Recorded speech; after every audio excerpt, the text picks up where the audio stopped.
प्रथम लागू दो चरण को, तन ए न छुड़ायो खिन। लाख तले लाल एड़ियां, मेरे जीव के यही जीव। इन पाँव तले पड़े रहूं, तन नजर को लो बातन। पल न वालूं निरखुनेत्र, मेरे जीव के यही जीवन। मेरे जीव के यही जीवन। प्रणाम सुंदर साथ जी, प्रणाम। हम जी। सुंदर साथ जी, जैसा कि हम श्री श्रृंगार ग्रंथ का 8वां प्रकरण कर रहे थे, तो 8वें प्रकरण की 60 नंबर चौपाई हो चुकी थी और आज हम 61 नंबर चौपाई से प्रारंभ करने जा रहे हैं। हक हादी रोहे बड़े महल में, इन गुरुजों सुख को गिनत। दामदनी अक्षा के इंद्रावती जी के धाम हृदय में विराजमान होकर के पुखराज पहाड़ के आकाशी महल के हजार हांस के महलों के हांस महलों के उन सुखों का वर्णन कर रहे हैं जो रूहें अपने प्रीतम के साथ परम धाम में लिया करती थी। अब इस माया के ब्रह्मांड में जो धनी की पहचान करके उन सुखों को अपनी आत्म दृष्टि से देख पा रही हैं, अपने आत्म चक्षुओं से सुन पा रही हैं, तो उनकी निस्बत के बारे में और निस्बत होने के कारण उन्हें जो सुख प्राप्त होते हैं उनके बारे में बता रहे हैं। मामती जी कह रहे हैं, हक हादी रूहें बड़े महल में। अब यह बात चल रही थी पुखराजी पहाड़ की, जो हजार हाथ की चांदनी पर आकाशी महल बना हुआ है, वहां की। हक हादी रूहें, राजी, श्यामा जी और रूहें, इन महलों में जो हजार हाथ की चांदनी के बिल्कुल बीचम बीच एक कमर भर ऊंचा चबूतरा है और उस चबूतरे पर जो आकाशी महल बना है, जहाँ पर 13 चौरस हवेलियों की 13 हारें 1000 भूम तक गई है। इतनी हवेलियां उसमें बनी हुई है। अब रूहें राजी श्यामा जी के साथ इन आकाशी महलों में इन गुर्जों सुख को गिनत, और जो आकाशी महल के गुर्ज हैं, बहुत सुंदर गुर्ज, इस तरह से चौरस गुर्ज हैं और जो किनारे के 5 महलों के गुर्ज हैं और जो त्रिपोलियों के गुर्ज हैं, जिनकी शोभा अति मनोहर है, बहुत सुंदर है। तो रूहें उन आकाशी महल में जाकर के उन गुर्जों में धनी के साथ जो आनंद लेती हैं, जो वहां पर विहार करती हैं, रस विलास करती हैं, कहते हैं एक कदम सुख मोमिन जानही। तो इन मामती जी कह रहे हैं कि उन सुखों का वर्णन कैसे किया जाए। उन सुखों को वही मोमिन जान सकते हैं जिनके अंदर धनी के चरण कमल विराजमान, जो इन सुखों का अनुभव कर रहे हैं। और जो इन सुखों का अनुभव कर रहे हैं वो कभी धनी के चरणों को छोड़ नहीं सकते, क्योंकि उनकी धनी के साथ अखंड निस्बत है। सुख लेत ताल मूल जोई के, कई विध केली करत। ताल, मावती जी कह रहे हैं कि पुखराजी ताल पर धनी के साथ कितना आनंद लेती हैं। तो यहाँ पर बताया है ताल मूल जोए के। अब इस पुखराजी ताल में जो जल आ रहा है उसका मूल क्या है, यानी कि जो खजाने का ताल है। बिल्कुल पुखराज पहाड़ के नीचे तराटी में जो बिल्कुल बीचम बीच, जैसे 5 पेड़ बताया है जिन्हें 5 स्तंभ बताया है, और बीच वाले में से एक स्तून जा रहा है। जो स्तून 2000 भूम पर जाकर के खुलता है। 1000 भूम तो पुखराज के हैं, जिसे बोला है 1000 हांस की चांदनी, और उसके ऊपर 1000 भूम आकाशी महल की है।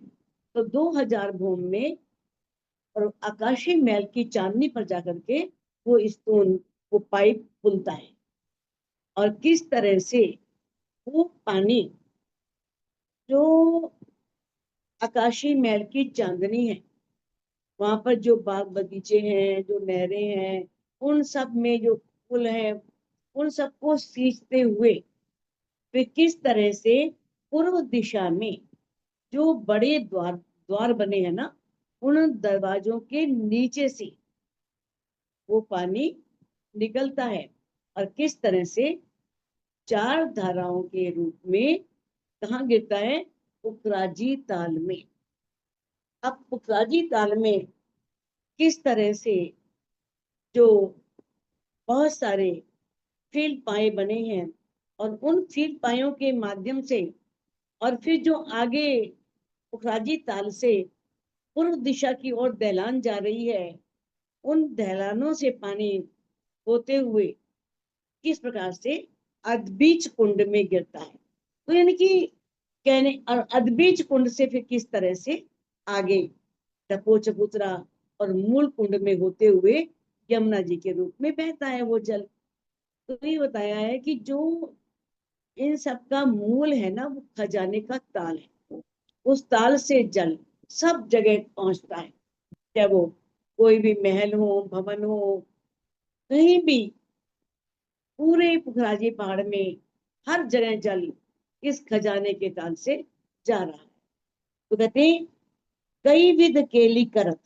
अब रूहें किस प्रकार से धामधनी के साथ इन राजी ताल पर बैठ करके किस तरह से पानी जो है वो 20 भूम से ऊपर से गिर रहा है, क्योंकि 980 भूम है पुखराजी ताल की, और 20 भूम ऊपर से जल गिर रहा है।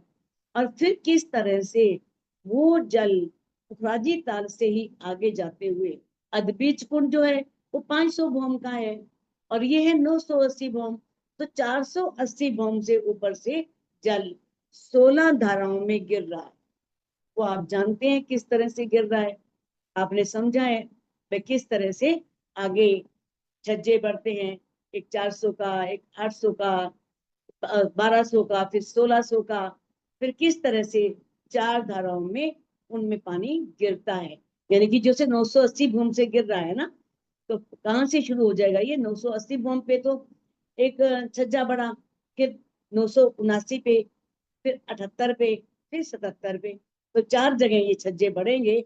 और किस तरह से जो नीचे वाला छज्जा है वो 400 कोस का, आगे वाला 800 कोस का, तीसरा वो हो जाएगा 1200 कोस का, और चौथा 1600 कोस का। और कैसे जल उन चारों में होते हुए, यानी कि देखो जगह तो एक ही है, एक ही जगह से आ रहा है। अब वो पानी नीचे कैसे आ रहा है वो आपने चर्चनी के माध्यम से समझा है, देखा है कैसे नीचे स्तून लगे हैं, और स्तून से पानी किस तरह से होते हुए उन चारों में जा रहा है और चारों धाराओं में गिर रहा है।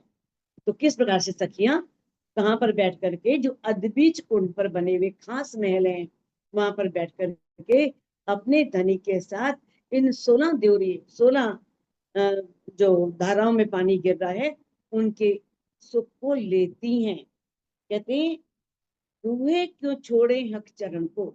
जो रूहे इस तरह से पुखराजी ताल पर घूम रही हैं, अदबीज कुंड में घूम रही हैं, किस तरह से ज्वारतों के महलों पर और खास महलों के सुख ले रही हैं, तो वो रूहें कभी भी धनी के चरण कमलों को नहीं छोड़ सकती, क्योंकि उनका धनी के साथ अखंड संबंध है। मोहल बड़े ताल ऊपर, सुख लेवे हक सो इत। अब पुखराजी ताल के चारों ओर क्या है? महल है। कौन से महल है? जवाहरातों के महल है। पुखराजी ताल जहां पर है, वहां पर 3 हार आई हैं जवाहरातों के महलों की। अभी कितनी बम ऊंची जाएंगी तो आपको पता ही है, क्योंकि ये 980 बम तक का है और मिलान करना है पुखराजी पहाड़ से, तो 20 बम ऊपर जाएंगे। तो 20 बम ऊंचे जो ये जवाहरातों के महल हैं, तो किस तरह से सखियां मोहल बड़े तालों पर, इस पुखराजी ताल के किनारे पर जो बने हुए जवाहरातों के महल हैं, उनमें जो उसकी 3 हारें आई हैं, उन महलों में अपने प्रीतम के साथ और अपनी सभी सखियों के साथ वहां पर विचरण करके, घूम करके जो सखियां वो वहां के आनंद ले रही हैं। सो क्यों छोड़े कदम सुपने। वो तो माया के ब्रह्मांड में भी, इस सपन के ब्रह्मांड में भी राज्य के चरण कमल क्यों छोड़े? किस लिए छोड़े?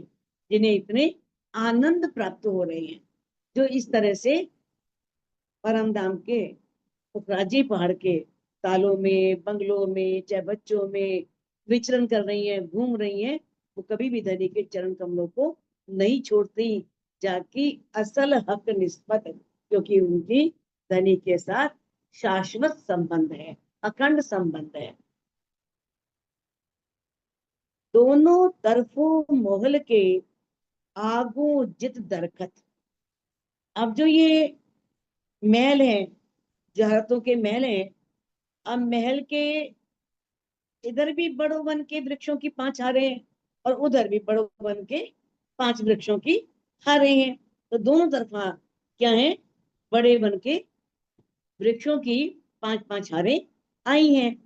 तो कहते हैं अब इन महलों में और बड़े वन के वृक्षों की जो 20 भौम है, 20 भौम 21वीं चांदनी, जो इन भूमों में धनी के साथ विहार कर रही हैं, रमण कर रही हैं, वहां के सुखों को अनुभव कर पा रही हैं, तो सो क्यों छोड़े सो क्यों छोड़े कदम सुपने, जाकि असल हक निस्बत। वो कभी भी इस माया के ब्रह्मांड में धनी के चरण कमलों को नहीं छोड़ सकती, क्योंकि उनका धनी के साथ अखंड संबंध है। दो किनारे गुरज दोए, बीच 16 चादरें उतरत। अब जो अदबीज का कुंड है, पता है पुखराजी ताल में की जो दलान है वो पूर्व की दलान है। अब अदबीज के कुंड से भी दलानें बड़ी हैं, तो पश्चिम की ओर बढ़ेंगी। जब दोनों आपस में मिल जाएंगी तो वो क्या कहलाएंगी? बड़ी दलानें। उसे कहते हैं बड़ी दलानें। अब जो पश्चिम की दलान की कौन सी भूमिका से? 978 ऐसी भूमि से 4 छज्जे निकल रहे हैं आगे। यानी देखा है ना आपने कि 79, 88, 78, 78, 77, तो ये नीचे चारों छज्जे इस तरह से गिर रहे हैं, बढ़ रहे हैं वहां पर। तो कहते हैं और किस तरह से उन छज्जों में से कैसे एक छज्जा बढ़ा, फिर दूसरा छज्जा बढ़ा, फिर तीसरा बढ़ा, फिर चौथा बढ़ा। छज्जे बढ़ रहे हैं, पानी एक ही जगह से निकल रहा है 980 बूंद से। अब वो 4 में कैसे गिरता है वो आप जानते हैं, कैसे उसके नीचे पाइपें लगी हैं और उन पाइप से 980वीं भूम से पानी नीचे गिरेगा तो नीचे वाले छज्जे पे आ जाएगा। उसमें से जो पीछे पाइप लगी है उसमें से उससे नीचे वाली पाइप में छज्जे में आ जाएगा, उसमें जो पाइप लगी है उससे वो नीचे वाली में आ जाएगा। तो चारों धाराओं में बड़ी स्पीड से पानी पीछे से आ रहा है और उन 4 धाराओं में किस तरह से पानी जो है वो, ये 16 होगी ना, 4 तो 980 पे हो गई और 4 उससे नीचे वाली पे हो गई, 4 उससे नीचे, 4 उससे नीचे। तो इस तरह से 16 धाराओं में पानी जो है वो इतनी ऊंचाई से गिर रहा है और सखियां बैठी हुई हैं धामधनी अपने प्रीतम के साथ और सभी अपनी सखियों के साथ, और वहां पर ये सब आनंद ले रही हैं कि पानी किस तरह से ऊपर से गिर रहा है, उसके फुहारे उन पर पड़ रही हैं, इतना सुंदर दृश्य है। तो वो सुख जो रूहें अनुभव कर रही हैं, तो कहते हैं कि सो क्यों छोड़, सो क्यों रहे कदम बिना, और वो कभी भी धनी के चरणों के बिना नहीं रह सकते। जिन्होंने सिर्फ ज्ञान द्वारा तो चलो जान लिया कि किस तरह से पानी गिर रहा है, कैसे ढलानें बढ़ रही हैं, कैसे उसके शोभा है, कैसे उसके किनारे पर एक चौरस बुर्ज है, एक गोल बुर्ज है, हमने ध्यान ज्ञान के द्वारा जान लिया, वाणी से पढ़ करके जान लिया। अब जो रूहें ज्ञान के द्वारा जान करके अपनी आत्म दृष्टि में, अपने आत्म के अंतस्करण में उतार करके उन दृश्यों को देख रही हैं, उनमें विचरण कर रही हैं, उन्हें ऐसा लग रहा है हम ही हैं वहां पर, और किस तरह से वो सब सुख ले रही हैं, तो वो रूहें कभी भी धनी के चरणों के बिना नहीं रह सकती, क्योंकि उनका धनी के साथ अखंड संबंध है, उनका धनी से मूल संबंध है। ऊपर चादरों मोहल जो बीच बड़े दैलान देखत। अब जो अध बीच का कुंड है ना, उसके चबूतरे से 496 भूम ऊपर से पानी किस तरह से गिरता है, और फिर तीसरे हिस्से में, क्योंकि जो कुंड है वो कौन से हिस्से में, पूरे ऊपर का जो हिस्सा है ना, चांदनी है, उसके तीसरे हिस्से में वो अधबीज का कुंड बना हुआ है, और उस कुंड में जल जो है वो कहां से गिर रहा है, 480 भूम ऊपर से पानी गिर रहा है। तो उसके चारों तरफा दैलान है, और फिर उस दैलान को छोड़ करके खास महल बने हैं, और जिस खास महल कितने ऊंचे हैं, 4 भौम 5वीं चांदनी, क्योंकि ये गए हैं 5 भौम, हाँ ठीक है, 4 भौम 5वीं चांदनी, क्योंकि ये कहाँ तक थे, 496 भौम, और पानी कहाँ से गिर रहा है, 480 भौम से, तो ये हो गए 16, हो गए 16 भौम ऊपर से पानी जो है वहां पर गिर रहा है। तो वो कहते हैं कि किस तरह से, अब हम जब हम पश्चिम दिशा में बैठते हैं ना, बैठकर देखते हैं, तो ये जो है ना 500 भौम ऊंचा है, और किस तरह से ऊपर से पानी दिखाई दे रहा है, ऊपर से गिरते पानी दिखाई दे रहा है। तो महामती जी कह रहे हैं कि वो दृश्य इतना सुंदर है कि बैठे हैं और इतनी ऊपर से पानी गिर रहा है, धाराएं गिर रही हैं, तो उनके सुख जो रूहें लेती हैं, वो रूहें अपने धाम धनी के साथ जो उनका अखंड संबंध है, उसे वो उन सुखों को नहीं छोड़ सकती। और वो सुख कहाँ पर है, वो धनी के चरण कमलों में है, क्योंकि धनी के आने से ही वो सुख मिलते हैं। जब धनी के चरण कमल आते हैं, समझो धनी आ जाते हैं, जब धनी आ जाते हैं तब रूहें उन सुखों का अनुभव कर पाती हैं। और जो उन सुखों का अनुभव कर रही हैं, जो ब्रह्ममुनि परमहंस, वो कभी भी धनी के चरण कमलों को नहीं छोड़ सकते, क्योंकि उनका उनके प्रीतम से अखंड संबंध है। तले ताल बन बंगले जल चकराओ जो चलत।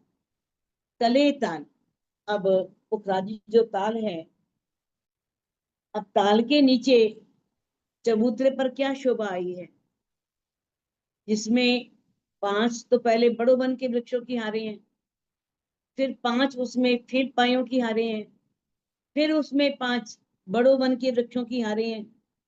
तो किस तरह से वहां पर जो, और बीच में क्या आए हैं, बीच में 48 बंगले आए हैं, 48 बंगलों की 48 हारे, और 48 ही कुंडों की 48 हारे, 48 कुंडों के अंदर किस तरह से फिल पाए लगे हैं, जो पानी ऊपर तक उनके माध्यम से नीचे आ रहा है, और किस तरह से वो बनी हुई है। और ऐसा लगता है मानो जल चक्राव जो चलत, मानो जो जल का चक्र है वो निरंतर प्रवाहित हो रहा है। यानी कि किस तरह से कितनी सुंदर सेटिंग बिठाई है, कैसे पानी दलानों से गिरता है, फिर कैसे पश्चिम के दलान में आकर के, और फिर किस तरह से लोहे के पाइपों से 16 धाराओं में गिरता है। अब वो पानी तो भर जाएगा ना, ओवरफ्लो हो जाएगा। अब उसके अंदर जो स्तून बने हैं, उन स्तूनों से पानी नीचे आ जाता है और सारे महलों में, सारे बगीचों में पहुंच जाता है। तो किस तरह से जो और फिर किस तरह से किनारे पर जो 6 बच्चे बने हैं, जिसमें 5 फव्वारे हैं, तो रूहें जो उन सब का आ- आनंद ले रही हैं। अब इन सुखों को वही रूहें जान सकती हैं जिन रूहों ने इसका आनंद लिया। कि किस तरह से एक, कहते हैं ना, चक्र चल रहा है पानी का, कहाँ से कहाँ गिर रहा है, कहाँ से कहाँ आ रहा है, उस पानी को कैसे नीचे तक पहुंचाना है, सारी सेटिंग, सारी व्यवस्था, जो किस तरह से एक बहाव जो है पानी का निरंतर चल रहा है। तो कहते हैं वो रूहें सुपने कदम न छोड़ें, जो इन सब सुखों का अनुभव कर रही हैं। किस तरह से उन 6 बच्चे की, जो चारों दिशाओं में, देखा है ना, जहाँ 6 बच्चे हैं बीच में, चारों दिशाओं में नहरें बनी हुई हैं, और किस तरह से 6 बच्चों से धाराओं के रूप में पानी गिर रहा है, अलग अलग चारों दिशाओं में गिर रहा है, और एक पानी जो है 6 बच्चे का बीच में गिर रहा है। अब जो रूहें इन सुखों को देख पा रही हैं, इन सुखों को ले पा रही हैं, वो रूहें कभी भी इस सपन के ब्रह्मांड में भी धनी के चरण कमल नहीं छोड़ती। क्योंकि तब जब ये सब दिखता है ना, जैसे संसार दिख रहा है, सत्य लग रहा है, चाहे कितना शास्त्रों में कह दिया, कि सब में कह दिया कि ये कुछ नहीं है, ये नश्वर है, मिट जाने वाला है, यानी कि इतने इसके बारे में उदाहरण दे दिए कि ये खरगोश के सिंह के समान है, आकाश के फूल के समान है, बंध्या स्त्री के पुत्र के समान है, लेकिन फिर भी आंखों से दिखता लगता भाई तो है, सही है, सामने है, बिल्कुल दिख रहा है। जब एक रूह अपनी अंतर्दृष्टि से इन सुखों को साक्षात देखती है, फिर उसे ये सब सत्य लगता है कि हाँ, वास्तव में सब सत्य है।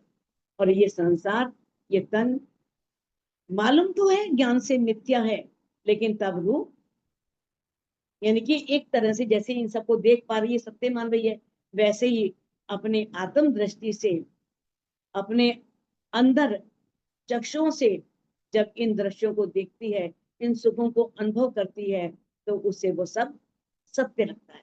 फिर वो इस माया के ब्रह्मांड में कैसे धनी के चरण कमल छोड़ दें, क्योंकि जिन चरण कमलों की कृपा से उन्हें इस माया के ब्रह्मांड में भी इतने सुख मिल रहे हैं, तो कभी भी धनी के चरण कमलों को नहीं छोड़ती, क्योंकि उनका धनी के साथ अखंड संबंध है।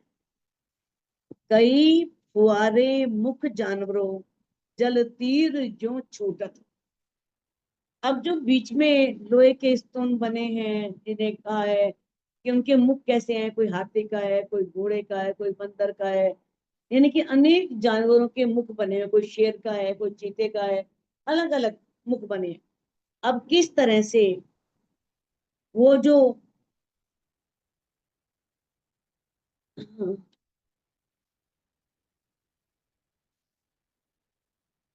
हाँ, कई फुआरे मुख जानवरों, जल तीर जो छूटत। अब उन जानवरों के मुख से जल निकलता है, और ऐसा लगता है जैसे तीर निकल रहा, तीर के समान जल जो है वो नीचे गिरता है। इस तरह से जल के फव्वारे चलते हैं। अब इन सब सुखों को अनुभव करने वाली रूह, जिसने इन फव्वारों से निकलते हुए जल को देखा हो, या उस सुख का अनुभव किया हो, तो कहते हैं क्यों भूले इत सुख कदम के।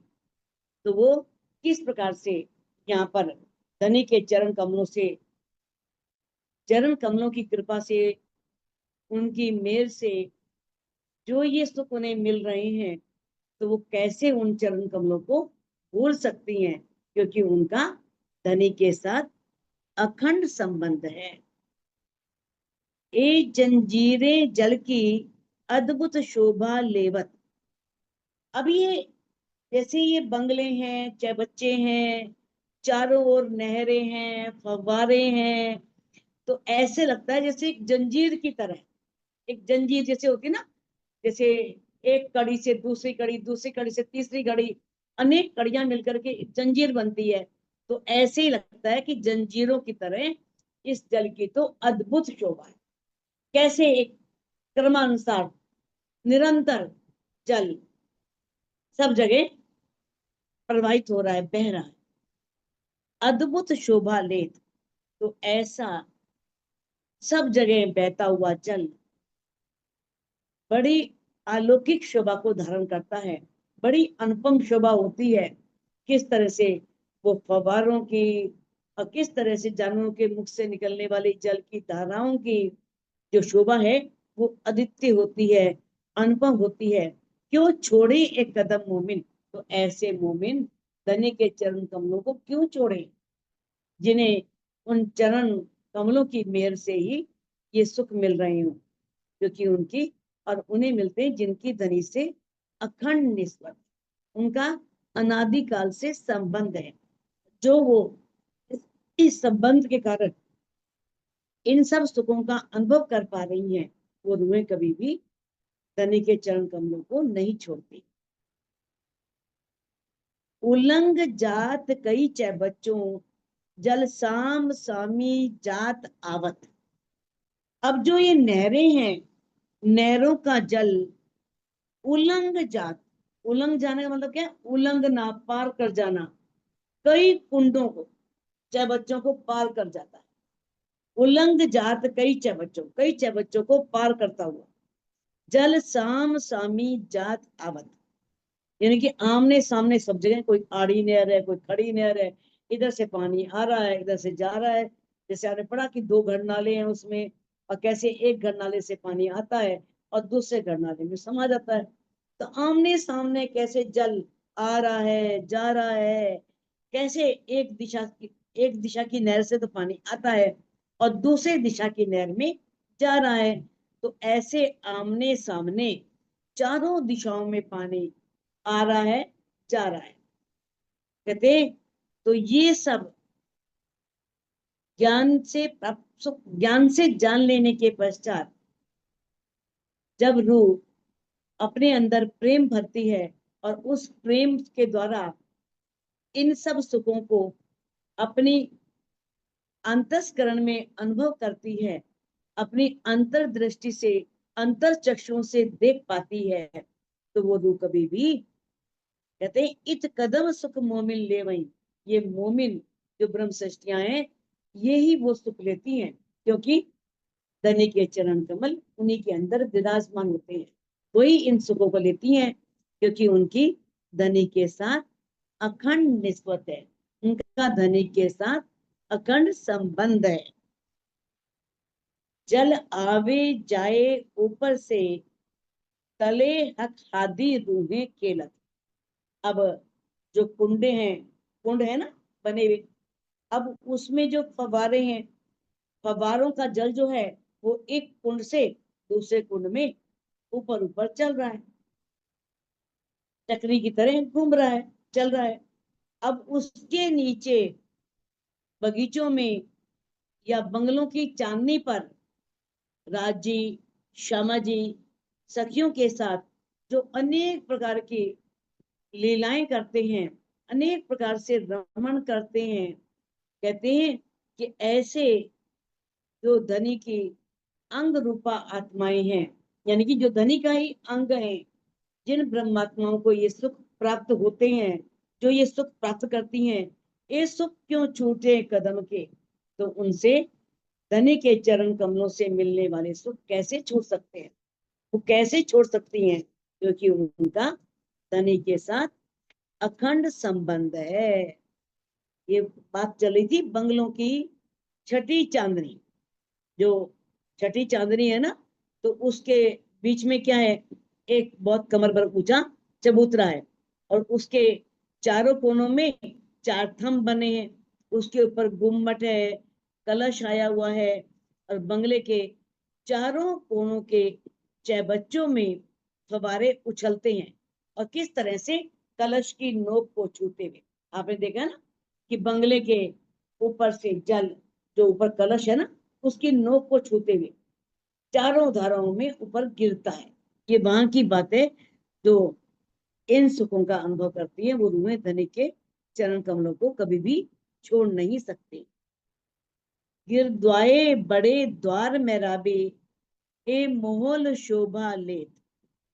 अब जो ये बंगले हैं, बंगले जो पुखराजी ताल के चबूतरे की बात चल रही है कि किस तरह से चबूतरे पर, जैसे बताया था ना पहले, 5 बड़ों वन के वृक्षों की आ रही हैं, फिर किस तरह से 4 फीट पायों की हैं, फिर 5 बड़ों वन की हैं, बीच में फिर जो बंगले आते हैं 48 बंगलों की 48 आ रहे हैं, और 48 कुंडों की 48 आ रहे हैं।